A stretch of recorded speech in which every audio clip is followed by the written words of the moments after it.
eta behin, Iruñeko udaleko harrera areto honetara. Bienvenidos y bienvenidas. Esta es la riqueza de la Europa fortaleza. Todos los derechos. Derecho a migrar, a elegir dónde vivir, a vivir dignamente. Queremos manifestar alto y claro a la Unión Europea que no queremos una Europa que viola los derechos humanos con muros, con vallas, con cuchillas y que antepone los intereses económicos a las personas. Migrar es un derecho, no podemos permitir que lo conviertan en un privilegio. Esta Europa, no gracias. ¡Migrar es un derecho! ¡No un privilegio! ¡Migrar es un derecho! ¡No un privilegio!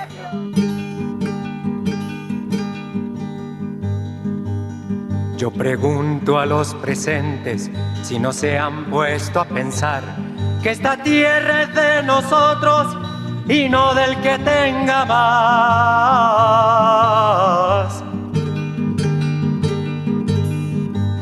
Yo pregunto si en la tierra nunca habrá pensado usted que si las manos son nuestras, es nuestro lo que nos dé.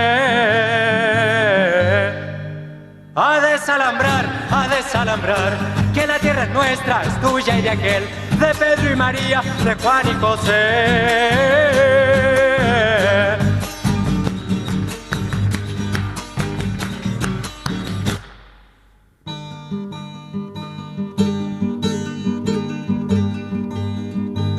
Si molesto con mi canto a alguien que no quiera oír, le aseguro que es un gringo o un dueño de este país.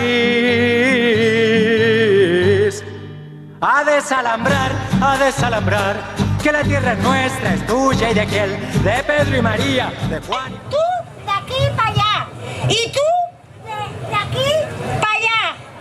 ¿Ah? y ¿sabes lo que me gusta a mí y a todos los seres humanos?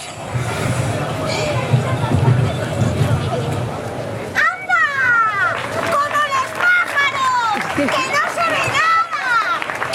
¡Hasta luego! Por un mundo mucho mejor y ningún niño sin sonrisa.